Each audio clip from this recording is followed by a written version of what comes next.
Hey, it's Just So Trish, and I'm a little bit late because I lost my phone yesterday, but it is week number 9, for our homeschool week.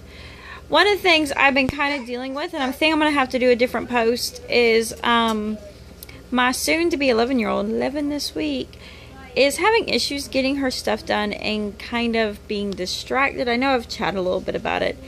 And I reached out to one of my communities on Facebook that I use that use the same curriculum, and just having the discussion. And some of the things I'm trying out is having her take more of the pre-test on the things she's behind in, and using the alternative test in Christian Light to ensure, you know, that we're not just being, that she's not getting bored. So we're working on that. And so I'm photocopying a lot of pre-test. And also the other comment was made to make her the priority because she's the first one out the door and you got a little extra time to catch up, which I say that kind of thinly because I think the ones who are giving me that advice have like 6-year gaps between their kids, where I have like 18 months between my children. So it's kind of like once they start flying the coop, they're literally every other year going to be flying the coop, and that's going to be, y'all are going to have to hold my hands on that one. Let me get her. So we're working on that a little bit, and we're working through that, but we're doing good. My son, I wrote down what we've got going on, but for the rest of them, I'm writing it as we go to kind of work things out. I am decluttering, which is hard, and I have so many books, and I'm getting rid of my school books, but and trying to eBay them or something, figure out something, because it's just a bit much. But I am clearing out. Will you let her giggle in the other room? Anyways, so it's a little bit later in my day than I should. So I'm giving out books, and we're kind of gonna do. You got to pay for shipping if you want them, but they're free other than that. So I'm figuring about $3 per shipping. So here's the first one I'm pulling off my shelf.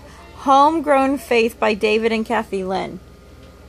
Parents are the most influential peoples in their lives of their children, more than pastors, Sunday school teachers, youth workers, coaches, or teachers.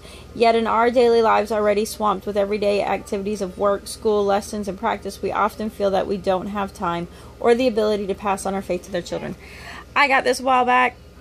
We didn't use it because we actually didn't have a problem with that, but I thought, oh, just in case. Well, I want to bless somebody else with it, so if you want this book, let me know. First come, first serve. Send me $3. We're good to go. And you're going to mail it to me. So just message me, and then we'll private message if you want this book. The next one. You're going to see, this is because I'm no longer consider myself the newbie homeschooler. But this is what helped me get through being the newbie stage. Mama Said There'd Be Days Like This by Charlene Bobbitt. I don't know. I'm not saying it. Anyways, this was funny. This got me through sometimes I think now I could write the book. I mean, did you not see the peanut butter video? And he did it again the next day. So, this is, we all have them, days when you want to toss up your hands in frustration or crawl back in bed and put the covers over your head, afraid of what might happen if you put a tentative toe on the floor. Then the next day dawns and yields a piece of pure, unadulterated grace. So, very Christian-oriented, great book. So if you want this. Alright, next one. Help, I married a homeschool. I'm married to a homeschool mom. So this is pretty funny. It's by Todd Wilson. He does a lot of speaking events on the homeschool circuit.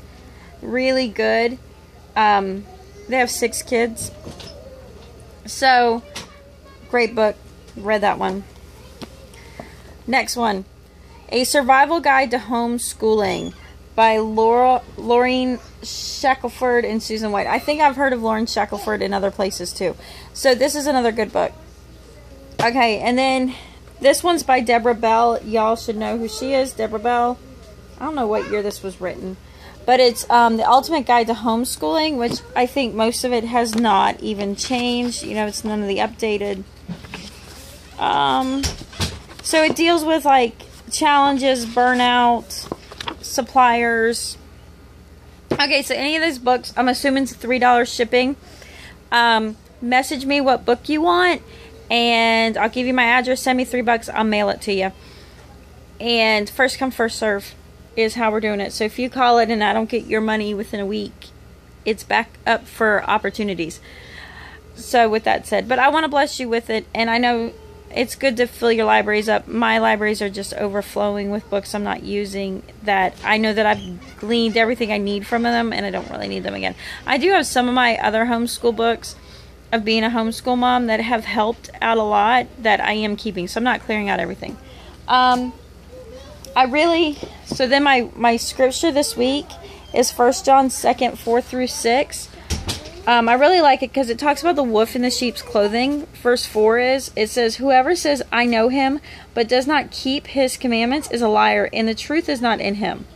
So kind of like a little bit, like sometimes you get people who are like, I know his word, and I'll give you scripture, and yet they're not living it.